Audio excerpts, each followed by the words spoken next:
Assalamualaikum warahmatullahi wabarakatuh. Pada video kreatif kali ini, kelompok kami akan membahas mengenai pemikiran ekonomi Islam pada masa Abu Hanifah dan Abu Yusuf. Pertama-tama, saya akan menjelaskan mengenai biografi Abu Hanifah.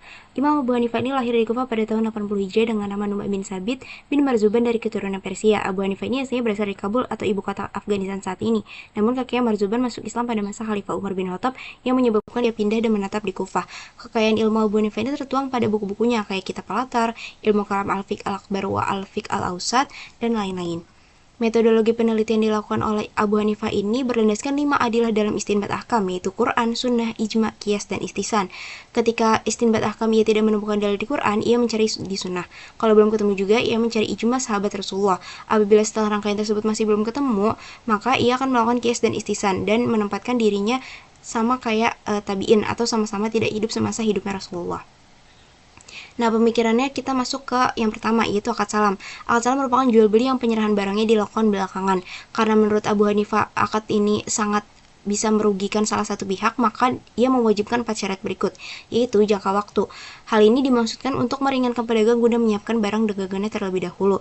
Yang kedua, wujud barang. Kalau misalkan gak ada wujud barangnya, maka sama aja kayak bai malam yuhlak atau jual beli sesuatu yang belum dibuat. Yang ketiga, yaitu tempat terjadinya akad. Jadi wajib ada tempat terjadinya akad. Yang keempat, harga empirik yang dapat ditentukan berdasarkan berat, panjang, jumlah, dan sifatnya. Kita masuk ke pemikiran yang kedua, yaitu zakat madu. Pada masa Abu Hanifah, ia mewajibkan adanya zakat madu yang bagi yang memiliki madu dengan mikdar sama kayak zakat pertanian, yaitu 1/10. Jadi berapapun panennya yang wajib dikeluarkan 1/10 dan harus dikeluarkan setiap panennya selesai, bukan setahun sekali. Yang ketiga ada akad hawalah. Akad hawalah ini merupakan pengalihan hutang dari satu orang ke orang lain dengan rukun yang wajib dilakukan oleh ijab dari mukhil dan qabul dari muhal alaih.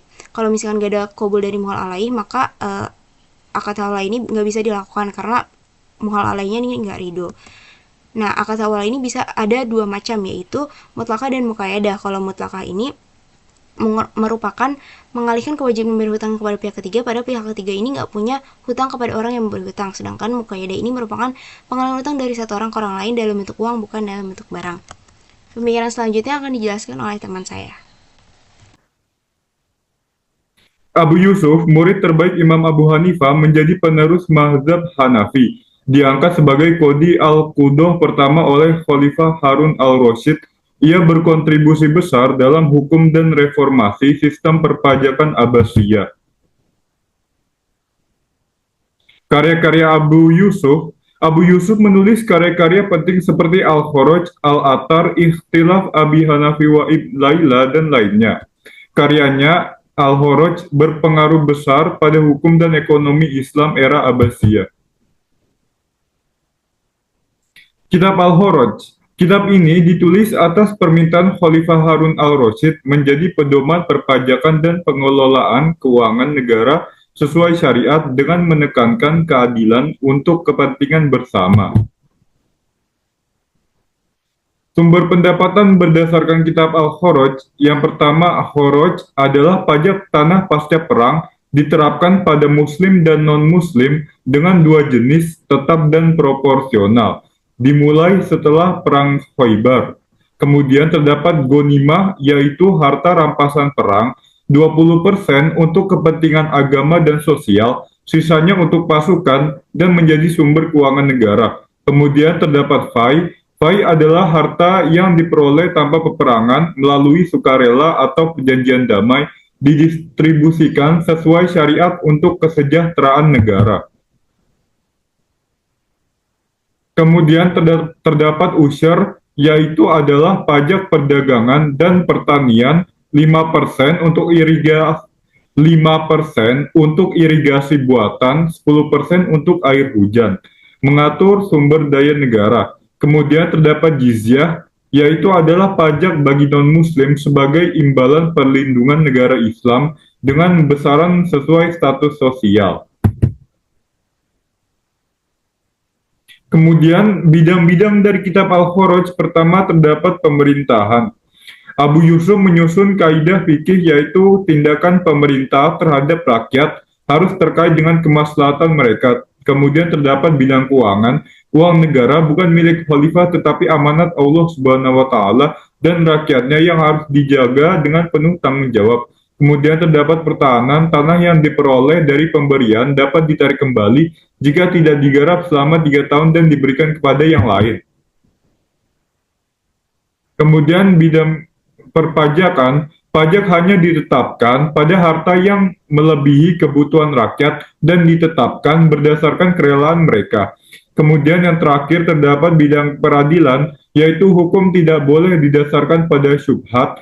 Kesalahan dalam mengampuni lebih baik daripada menghukum, dan jabatan tidak boleh memengaruhi keadilan.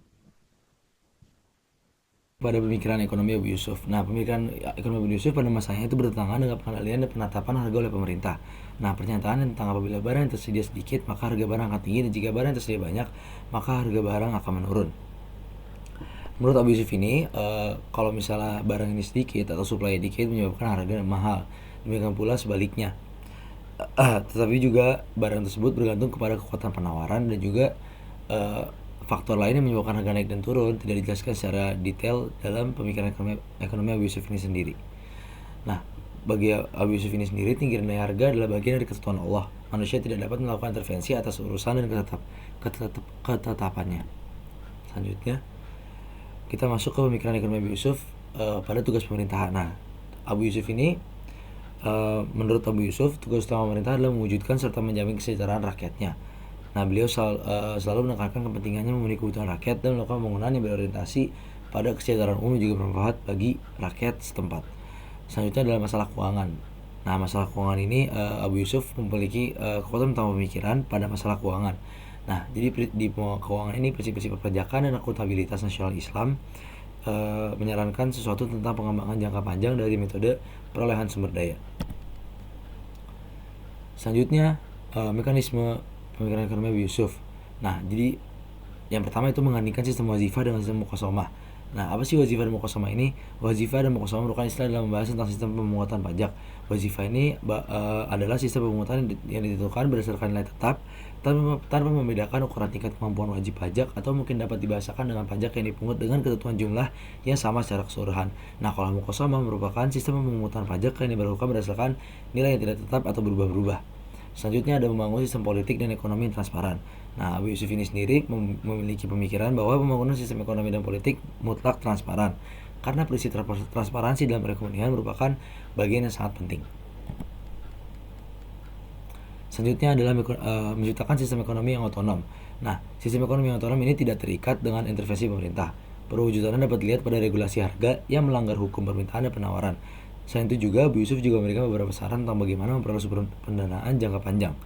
Negara juga bertanggung jawab dalam pelaksanaannya dalam rangka meningkatkan produktivitas lahan, kemakmuran rakyat, dan juga pertumbuhan ekonomi. Kesimpulannya, Abu Yusuf ini membuat kitab yaitu yang bernama Al-Kharaj, dan juga beliau sudah mencurahkan beberapa ide dan juga pandangan-pandangan baru tentang pemikiran ekonomi dari pemerintahan-pemerintahan sebelumnya. Jadi sekian saja video dari kita. Wassalamualaikum warahmatullahi wabarakatuh.